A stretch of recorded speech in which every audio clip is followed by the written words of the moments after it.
Hello everyone, मैं सुप्रिया शांडिल्य स्वागत करती हूं आपका आपके अपने YouTube channel current affairs only पर।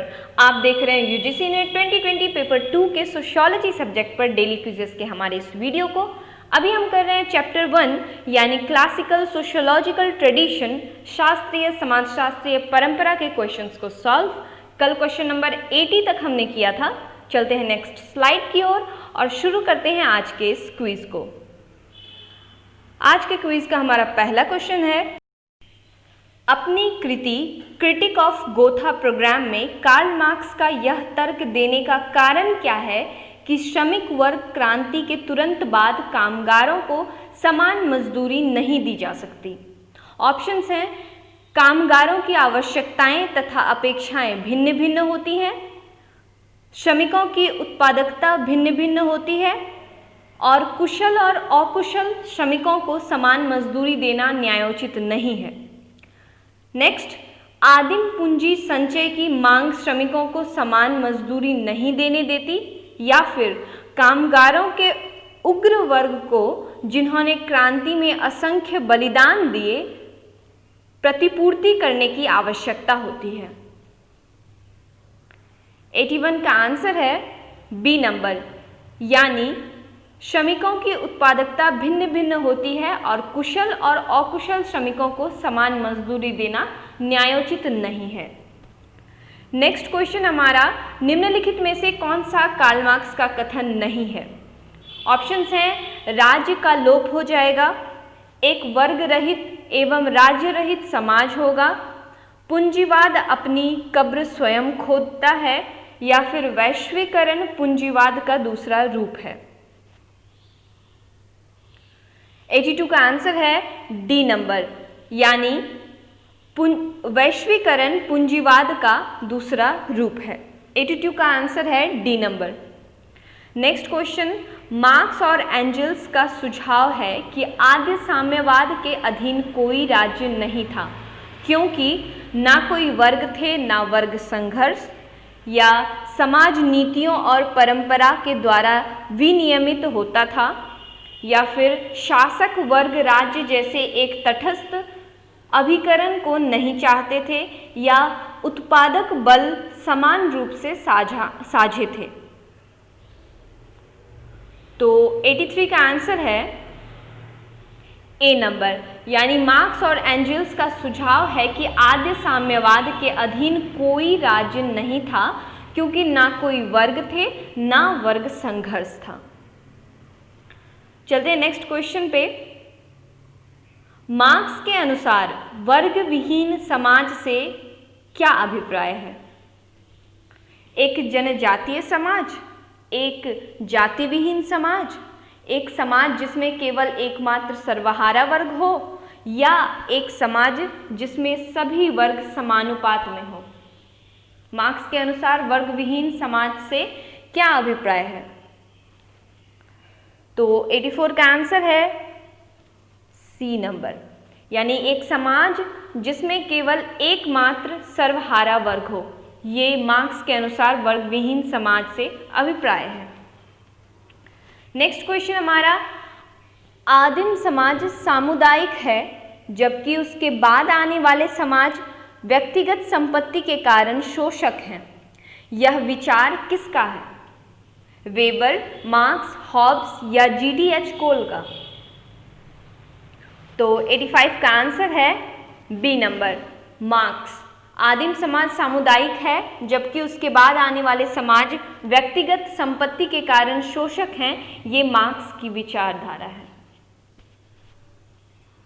नेक्स्ट क्वेश्चन हमारा, कार्ल मार्क्स की निम्नांकित में से किस कीर्ति में उसके श्रम के प्रति उदासीनता विषयक विचार मिलते हैं?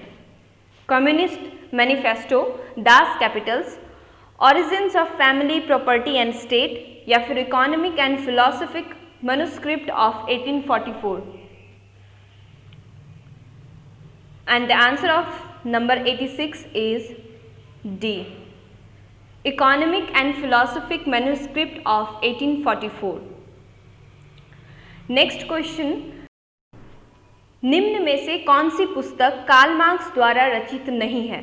ऑप्शंस हैं, philosophy of poverty, the poverty of philosophy, the Holi family और द दास कैपिटल। तो इसमें ए नंबर यानी फिलॉसफी ऑफ पॉवर्टी ये कार्ल मार्क्स की रचना नहीं है। द पॉवर्टी ऑफ फिलॉसफी ये कार्ल मार्क्स की रचना है, यानी 87 का आंसर है ए नंबर। बाकी ये तीनों the poverty of philosophy, the Holi family, Das Kapital ये तीनों कार्ल मार्क्स की रचना है। नेक्स्ट क्वेश्चन, निम्नलिखित में से कौन कार्ल मार्क्स द्वारा रचित नहीं है? यहाँ पे और कुछ रचनाएं हैं। द पॉवर्टी ऑफ फिलॉसफी ये तो है ही, बाकी value, price and profit, state and revolution and the last one the critique of political economy.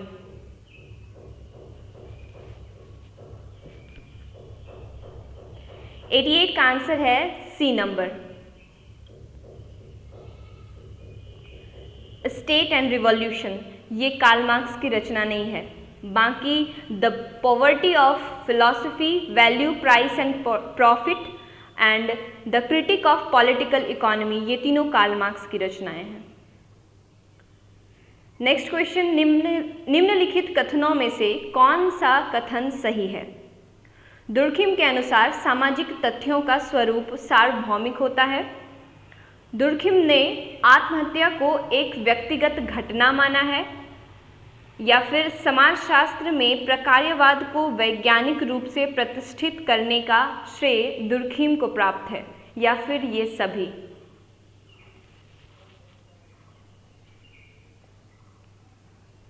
Eighty 89 का आंसर है ये सभी, उपरोक्त सभी। दुर्खिम के अनुसार सामाजिक तथ्यों का स्वरूप सार्वभौमिक होता है। दुर्खिम ने आत्महत्या को एक व्यक्तिगत घटना माना है और समाजशास्त्र में प्रकार्यवाद को वैज्ञानिक रूप से प्रतिष्ठित करने का श्रेय भी दुर्खिम को प्राप्त है। नेक्स्ट क्वेश्चन, निम्न कथनों पर विचार कीजिए। यहाँ 3 कथन हैं। मार्क्स के अनुसार वर्ग की उत्पत्ति तो आर्थिक आधार पर होती है, परंतु वह अपना राजनीतिक संगठन बनाकर ही अपनी पहचान स्थापित करता है। सेकंड, मार्क्स के अनुसार वर्ग संघर्ष अपनी चरम सीमा पर पहुंचकर क्रांति को जन्म देता है। थर्ड वन, मार्क्स ने समाज के विकास के लिए मैक्स वेबर के द्वंद्वात्मक पद्धति को अपनाया। इसमें बताना है कि तीनों सही हैं या फिर केवल एक या एक और दो।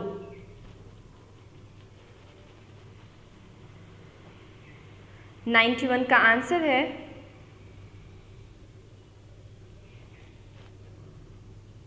सी नंबर, यानी 1 और 2। मार्क्स के अनुसार वर्ग की उत्पत्ति तो आर्थिक आधार पर होती है, परंतु वह अपना राजनीतिक संगठन बनाकर ही अपनी पहचान स्थापित करता है। And the second one, marks के अनुसार वर्ग संघर्ष अपनी चरम सीमा पर पहुंचकर क्रांति को जन्म देता है। नेक्स्ट क्वेश्चन, निम्न कथनों पर विचार कीजिए। मार्क्स ने इतिहास की भौतिकवादी व्याख्या दी। मार्क्स के अनुसार मनुष्य अपने इतिहास का स्वयं निर्माण करता है, यद्यपि वह ऐसा स्वयं की चुनी हुई परिस्थितियों के द्वारा नहीं करता। मार्क्स ने वैज्ञानिक समाजवाद की अवधारणा दी।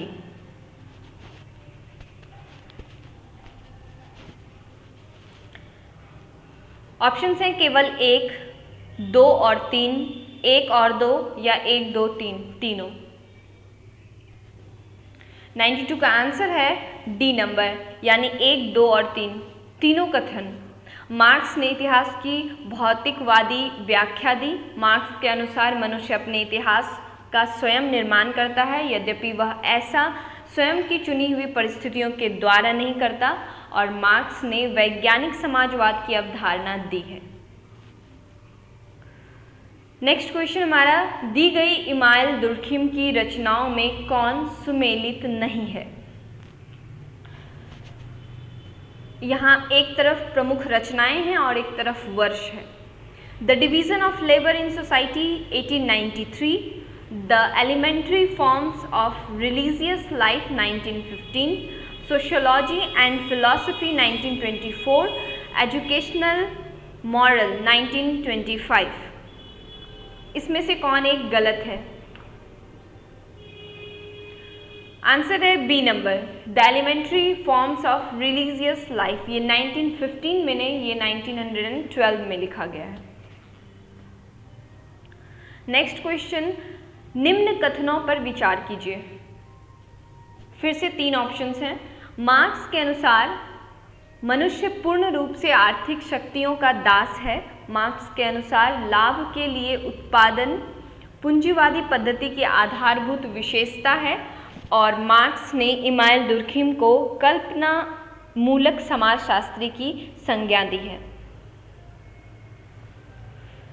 94 का आंसर है सी नंबर, यानी 1 और 2। इसमें 1 और 2 दोनों सही हैं। मार्क्स के अनुसार मनुष्य पूर्ण रूप से आर्थिक शक्तियों का दास है और मार्क्स के अनुसार लाभ के लिए उत्पादन पूंजीवादी पद्धति की आधारभूत विशेषता है।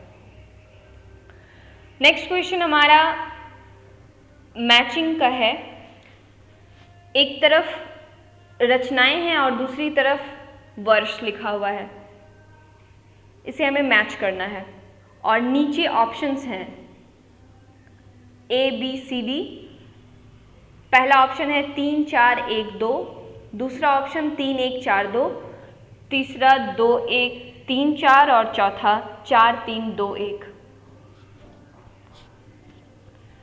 रचनाएं हैं suicide, the Holi family, capital volume 1 2 and 3 and the city. Answer है बी नंबर, यानी सुसाइड 1897 में लिखी गई, द होली फैमिली 1875 में लिखी गई, कैपिटल वॉल्यूम 1 2 एंड 3 ये 1844 में लिखी गई और द सिटी 1922 में लिखी गई है। आंसर है B number. Next and the last question of this session, निम्न कथनों पर विचार कीजिए। मार्क्स के अनुसार पूंजीवादी और साम्यवादी समाज के बीच एक का दूसरे में परिवर्तित होने का क्रांतिकारी काल रहता है। मार्क्स के अनुसार जब राज्य वास्तव में संपूर्ण समाज का प्रतिनिधि बन जाएगा और वर्ग भेद ना रहेगा तो राज्य अनावश्यक हो जाएगा। And the last one, marks के अनुसार भौतिक द्वंद्वात्मक पद्धति के माध्यम से अपनी पूर्णता की यात्रा पर अग्रसर है और उसके विभिन्न रूप उसकी यात्रा के विभिन्न पड़ाव हैं। आंसर देना है कि केवल 1 सही है या 2 3 सही है या फिर 1 और 2 सही है या फिर 1 2 3 तीनों सही हैं। तो 96 का आंसर है डी नंबर, यानी 1 2 3 मार्क्स के बारे में ये तीनों चीज़ें सही हैं। आज के वीडियो में बस इतना ही। वीडियो अच्छा लगा हो तो लाइक एंड सब्सक्राइब करें और एटलीस्ट एक स्टडी रिलेटेड ग्रुप में इसे शेयर जरूर करें। Thanks for watching this video. Stay home, stay safe.